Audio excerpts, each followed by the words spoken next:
സുഹൃത്തുക്കളെ, അട്ടപ്പാടിയിലെ ഗോത്രവർഗത്തിൻ്റെ ഔന്നിത്യം,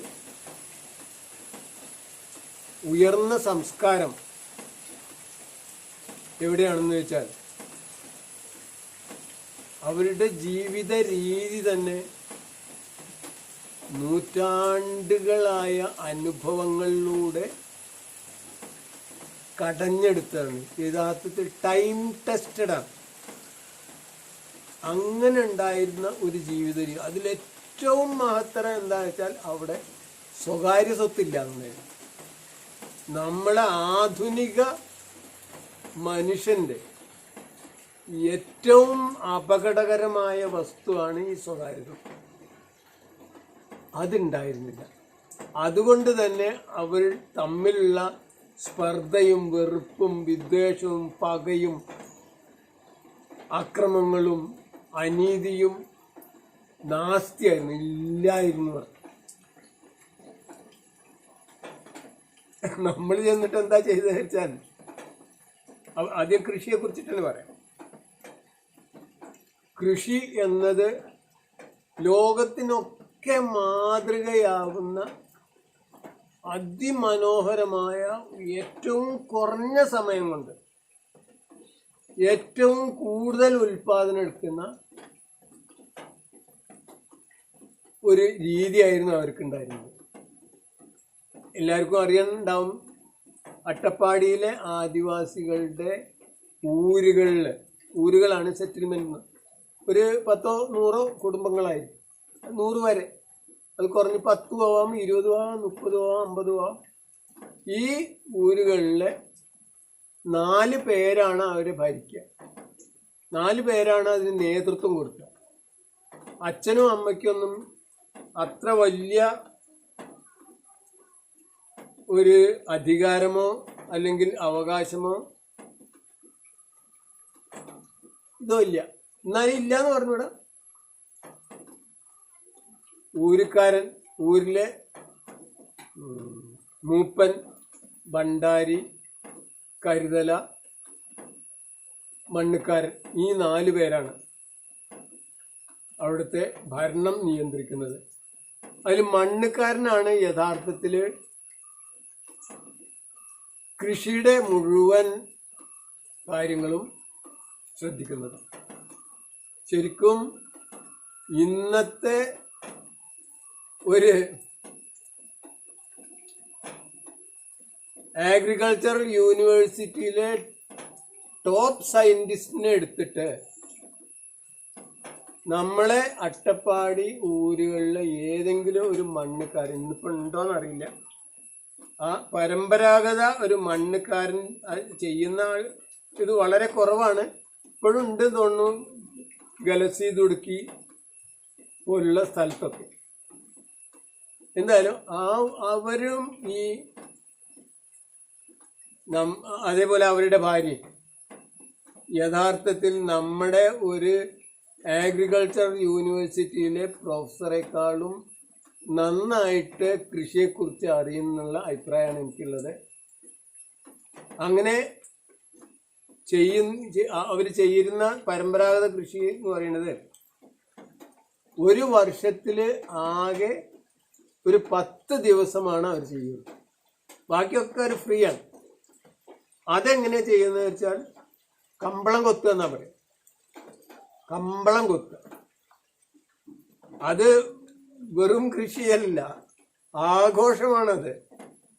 ആഘോഷം എന്ന് പറഞ്ഞാൽ ശരിക്കും പാട്ടും ഡാൻസും കഴിയുന്നത്ര എല്ലാ സംഗീത ഉപകരണങ്ങളും കൊണ്ടുവന്നിട്ട് അതിനായിട്ടൊരു ടീമുണ്ടാവും. കൃഷി ചെയ്യാനൊരു ടീമുണ്ടാവും, ചെയ്യിക്കാനൊരു മറ്റൊരു ടീമുണ്ടാവും. അങ്ങനെയാണ്. അപ്പോൾ അവർ പാട്ടും ഡാൻസും പാട്ട് കൊണ്ടേയിരിക്കും. അപ്പോൾ ഇവർ നട്ടുകൊണ്ടേയിരിക്കും, അല്ലെങ്കിൽ കൃഷിപ്പണി ചെയ്തുകൊണ്ടേയിരിക്കും. ആരെങ്കിലും ഒരാൾ പിറകിലാണെങ്കിൽ അവരെ കളിയാക്കാനായിട്ട് പിന്നെ അതിൽ ബഫൂൺസ് അല്ലെങ്കിൽ തമാശക്കാരുണ്ടാവും. അവരെ കളിയാക്കുമ്പോൾ അവരും കൂടി ചെയ്യും. ഇങ്ങനെ ഒരാളെ ആ പാട്ടും കൂത്തും തമാശയും അതിനിടയിൽ പരമാവധി ജോലി ചെയ്യിപ്പിക്കാനും ആ ജോലി അവരെ കൊണ്ട് എക്സ്ട്രാക്ട് ചെയ്യിക്കാനൊക്കെ ഉള്ള കഴിവുള്ള ഒരു അതിമനോഹരമായ ഒരു പരിപാടിയാണ് ഈ കമ്പളംകൊത്ത്. അത് ദിവസങ്ങളാണ്. അതായത് കാട് വെട്ടിത്തെളിച്ച് ചുട്ട് അവിടെ ഏകദേശം ഒരു 12-13 തരം വിത്തുകൾ ഒന്നായിട്ട് വിതയ്ക്കുകയാണ്. ഒന്നല്ല, നിങ്ങൾക്ക് വിശ്വസിക്കാൻ പ്രയാസമാണ്. ഞാൻ തന്നെ എൻ്റെ ഒരു സുഹൃത്തിനെ കാലിക്കറ്റ് യൂണിവേഴ്സിറ്റിയിലെ നമ്മുടെ ഒരു സുഹൃത്ത് ഡോക്ടർ, പിന്നെ കെമിസ്ട്രിയിലെ ഷാഫി എന്ന് പറഞ്ഞ ഡോക്ടറോട് ഇത് പറഞ്ഞപ്പോൾ അയാൾക്ക് ഭയങ്കര അതിശയം തോന്നി. കള്ളത്തരാണെന്ന് പറയും. എന്താ വെച്ചാൽ നമ്മളെ ചീര ഉണ്ടല്ലോ, ചീരയുടെ വിത്ത് അവർ ചാക്ക് കണക്കിൽ എടുത്തു വെക്കും. വൈകുന്നേരങ്ങളിൽ അതെടുത്ത് പൊരിയാക്കിയിട്ട് തിന്നും. ചിലപ്പോൾ ചക്കര കൂട്ടിയിട്ട് അല്ലെങ്കിൽ കൂട്ടാതെ. എന്തൊരു ടേസ്റ്റാണെന്ന് അറിയും. അങ്ങനെ ഉണ്ട് എന്ന് പറഞ്ഞപ്പോൾ അവൻ വിശ്വസിച്ചില്ല. ഞാൻ അപ്പം തന്നെ അട്ടപ്പാടിയിലെ ആദിവാസിയെ വിളിച്ചിട്ട് അത് കേൾപ്പിച്ചു കൊടുത്തു. അപ്പോൾ ഈ ചീര അടക്കമുള്ള സാധനങ്ങൾ ഒന്നായിട്ടാണ് ഇടും. പലപ്പോഴായിട്ടായിരിക്കും അത് വിരിയുക, അത് കൊയ്തെടുക്കുക. ഈ വിത്തുകളൊക്കെ തന്നെ സൂക്ഷിക്കുന്ന ജോലി മണ്ണുകാരനല്ല, മണ്ണുകാരൻ്റെ ഭാര്യക്കാണ്. അതായത് ഒരു സയൻറ്റിസ്റ്റാണെന്ന് അർത്ഥം. എല്ലാ വിത്തുകളും എങ്ങനെയാണ് പ്രോസസ്സ് ചെയ്ത് കൃത്യമായിട്ട് ട്രീറ്റ് ചെയ്ത് എടുത്തു വെക്കേണ്ടത്, കേടുവരാതെ എടുത്തു വെക്കേണ്ടതെന്നുള്ള ജോലി അവരുടെ മണ്ണുകാരൻ്റെ ഭാര്യക്കുണ്ട്. ഇതൊക്കെ പരമ്പരാഗതമായി കിട്ടിക്കൊണ്ടിരുന്നതാണ്. അതായത് മണ്ണുകാരൻ്റെ മകനായിരിക്കും അടുത്ത മണ്ണുകാരൻ. അതേപോലെ മണ്ണുകാരൻ്റെ ഭാര്യയുടെ അതേ അറിവുകൾ അവരുടെ മക്കൾക്കുണ്ടാവും. ഇങ്ങനെ വളരെ കാലത്തെ അനുഭവങ്ങളിൽ ചാലിച്ച, അത് ടൈം ടെസ്റ്റഡ് ആയിട്ടുള്ള ഒരു ടെക്നോളജിയുടെ ഭണ്ഡാരങ്ങളായിരുന്നു യഥാർത്ഥത്തിൽ പണ്ടത്തെ അട്ടപ്പാടിയിലെ സമൂഹം. പക്ഷേ നിർഭാഗ്യവശാൽ അതാകെ തകർത്തത് അവർക്കൊരു വിവരമില്ല, ഒരു ഐഡിയ ഇല്ല. അവരിട്ട ഡ്രസ്സ് മോശമാണ് എന്നൊക്കെ പറഞ്ഞത് തകർക്കുകയത്. അവരുടെ ഈ ധാന്യങ്ങളൊക്കെ അവർക്ക് ആവശ്യത്തിനേ ഉണ്ടാക്കുള്ളൂ, വിൽപ്പന ഇല്ല. അവരുടെ ആവശ്യത്തിന് ഉണ്ടാക്കുന്ന ധാന്യങ്ങൾ, ആ ഊരിന് വേണ്ട ധാന്യങ്ങളൊക്കെ അവരുടെ ഊരിൻ്റെ നടുവിൽ തന്നെ ഒരു മണ്ണിൻ്റെ അടിയിലാണ് സൂക്ഷിച്ചിരുന്നത്. അതും ഒരു കീടനാശിനിയോ അല്ലെങ്കിൽ കളനാശിനിയോ ഒരു സാധനം ഇല്ലാതെ സൂക്ഷിക്കുന്ന ഒരു പരിപാടി അവർക്കുണ്ടായിരുന്നു. ഏറ്റവും സയൻറ്റിഫിക് ആയിട്ടുള്ള സ്റ്റോറി എങ്ങനെയാ വെച്ചാൽ, നമ്മളെ ഈ കുടത്തിൻ്റെ ആകൃതിയിൽ വലിയൊരു കുഴി ഉണ്ടാകും. ധാന്യക്കുഴി എന്നാണ് അതിന് പറയാം. ഈ ധാന്യക്കുഴിക്ക് മുകളിൽ വളരെ ചെറിയ ഓട്ടയായിരിക്കും.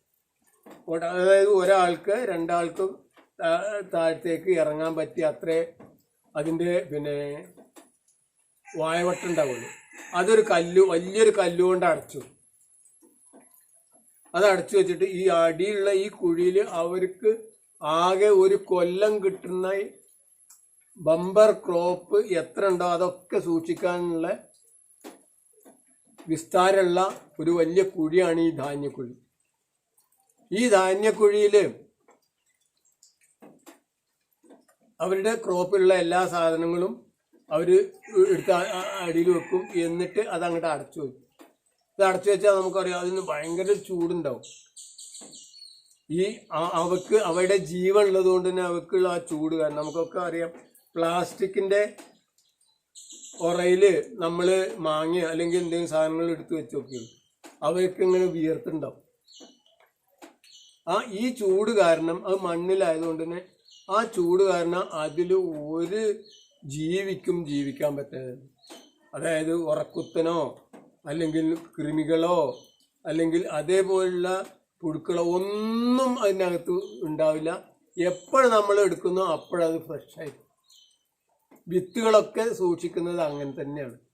മാത്രമല്ല വിത്തുകൾ എങ്ങനെ സൂക്ഷിക്കണം, അതെങ്ങനെ ട്രീറ്റ് ചെയ്യണം എന്നുള്ളത് മണ്ണുകാരൻ്റെ ഭാര്യയ്ക്ക് അറിയുകയും ചെയ്യാം.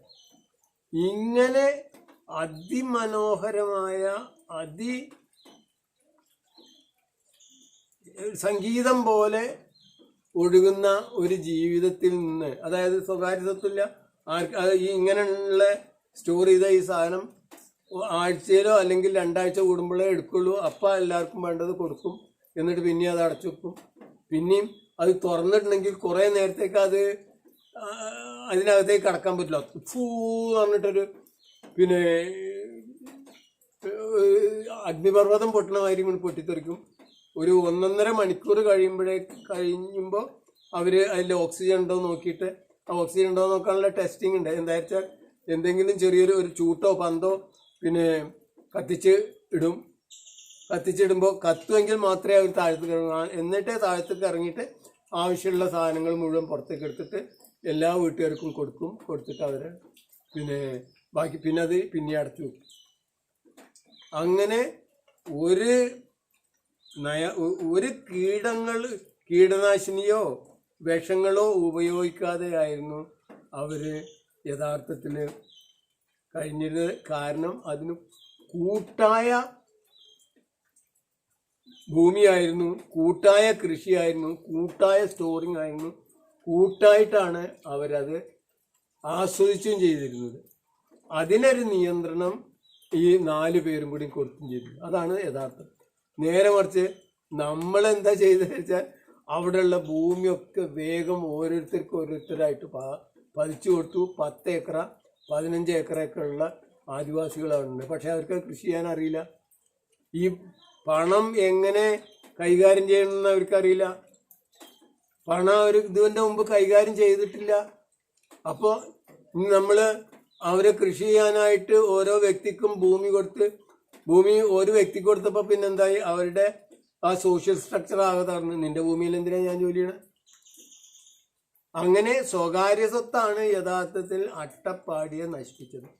അത് ചെയ്തത് ആരാന്ന് വെച്ചാൽ നമ്മളെ വികസനത്തിന്റെ വാക്താക്കളാണ്.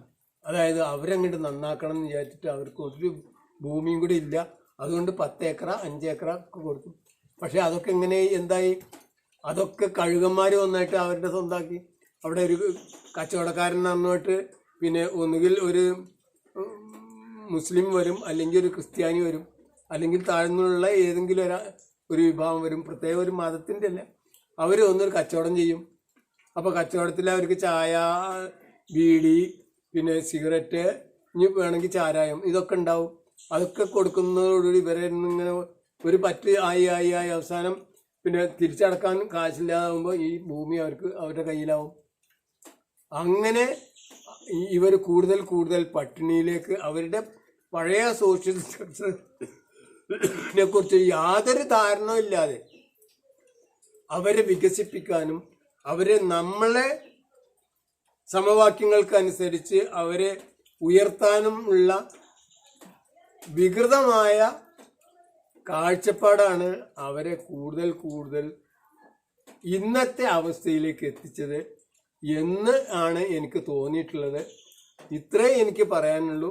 ഈ കാര്യങ്ങളുടെ റെമിനിസൻസ് അല്ലെങ്കിൽ അതിൻ്റെ ബാക്കി പത്രങ്ങൾ ഇന്നും അവിടെ കാണാം. നമ്മൾ കൊടുത്ത വിദ്യാഭ്യാസം കൊണ്ട് അവരവരുടെ പഴയ സംസ്കാരത്തിന് പൂർണ്ണമായും പറിച്ചറിയപ്പെടുകയും അത് വിസ്മൃതിയിലേക്ക് നീങ്ങുകയും ചെയ്യുന്ന ഒരു കാലഘട്ടത്തിലാണ് ഇന്ന് നമ്മൾ ജീവിക്കുന്നത്. പക്ഷെ ഇന്നും ആ കാളിയമ്മയെ പോലെ 100 എഡിബിളായ തിന്നാൻ പറ്റിയ ഇലക്കറികളെ കുറിച്ച് ഓർമ്മയുള്ള കുറച്ചെങ്കിലും ആൾക്കാർ അവിടെ ഉണ്ടാവാം. ഇന്നിപ്പോൾ കാളിയമ്മ ഉണ്ടെങ്കിൽ കാളിയമ്മക്ക് 100 വയസ്സായിട്ടുണ്ടാവണം. എന്തായാലും അങ്ങനെയുള്ള ആൾക്കാർ ഇപ്പോഴും അവിടെ ഉണ്ട്. അത് നിങ്ങൾ ആർക്കെങ്കിലും താല്പര്യം ഉണ്ടെങ്കിൽ അവിടെ പോയി അന്വേഷിച്ചാൽ ഒരു ഗവേഷണ ബുദ്ധിയോടുകൂടി അന്വേഷിച്ചാൽ കിട്ടും. ഇത്രേ എനിക്ക് പറയാനുള്ളൂ.